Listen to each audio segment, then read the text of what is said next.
ये 3 सीट से हमारे साथी जीते हैं, सुदामा जी, राजाराम जी और शिव प्रकाश जी। और नालंदा बहुत ज़बरदस्त मुकाबला रहा और संदीप जी वहाँ दूसरे नंबर पर रहे। कुल मिला के जो बिहार का चुनाव परिणाम है, जितनी उम्मीद थी उस हिसाब से तो बिहार का परिणाम नहीं आया।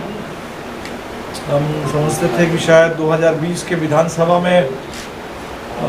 जो परिणाम आया था उसी के इर्द गिर्द इस बार का परिणाम रहेगा, लेकिन ऐसा हो नहीं पाया। कायदे से हमें 20 सीट जीतना चाहिए था 40 में, लेकिन इंडिया गठबंधन को अगर पूर्णिया की सीट को भी जोड़ लें तो 10 सीट हमें मिली। इस पर तो एक समीक्षा की ज़रूरत है, समीक्षा हम लोग करेंगे। लेकिन 19 की तुलना में बिल्कुल जो लोग ये सोच रहे थे कि देश में 400 पार और बिहार में भी 40, ये जो बातें हो रही थी तो उसका तो बहुत ज़बरदस्त जवाब देश ने भी दे दिया और बिहार ने भी दे दिया। जो जनादेश अभी आया है इसमें निश्चित तौर पर ये मोदी सरकार के खिलाफ है, बहुत साफ, इसकी दिशा बहुत साफ है। देश के हर कोने से और ख़ासकर उत्तर प्रदेश, जहां मोदी, शाह, योगी सबका गढ़ है, उस उत्तर प्रदेश का जो चुनाव परिणाम है उसने तो बिल्कुल साफ कर दिया कि इस बार का चुनाव मोदी सरकार को सत्ता से बेदखल करने के लिए, संविधान और लोकतंत्र की रक्षा के लिए और देश की आर्थिक नीतियों में दिशा बदलने के लिए, जन कल्याण की दिशा में आर्थिक नीतियों को संचालित करने के लिए जनता ने वोट किया।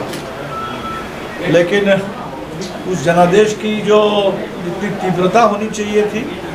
इसमें शायद कुछ कमी रही और इसके चलते संख्यागरिष्ठता खोते हुए भी भारतीय जनता पार्टी सबसे बड़ी पार्टी रह गई और एनडीए जोट को,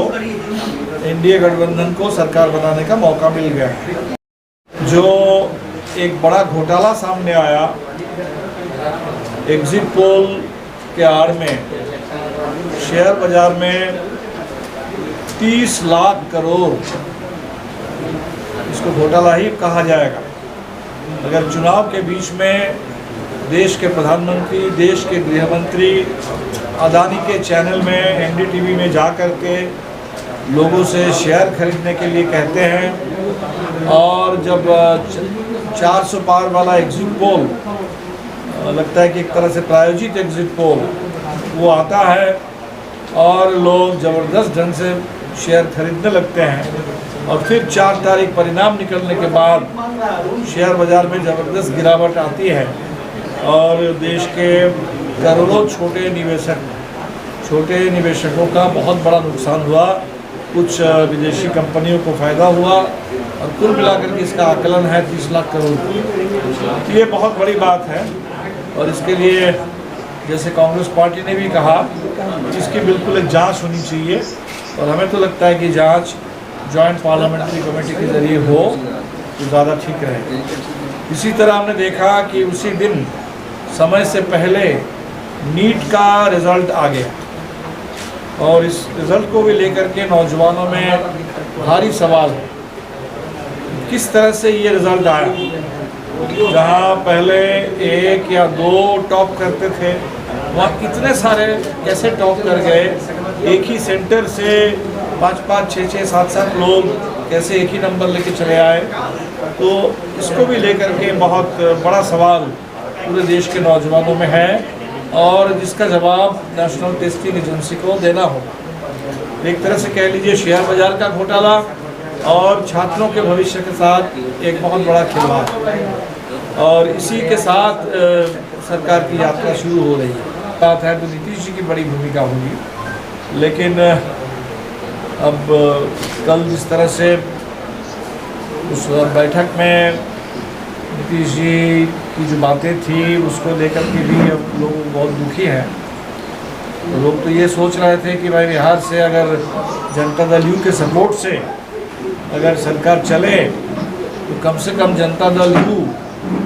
उसकी जो अपनी ही पुरानी मांगे हैं और जो कमिटमेंट है, चाहे बिहार को विशेष राज्य के दर्जा देने का सवाल हो, पूरे देश में जाति आधारित जनगणना कराने का सवाल हो, ऐसे तमाम सवालों पर एक गारंटी मोदी जी से लेना चाहिए। तो पता नहीं इस पर क्या बात होगी नहीं होगी, लेकिन ये एजेंडा हम लोगों के लिए बिल्कुल है और इस एजेंडा को लेकर हम लोग आगे बढ़ेंगे।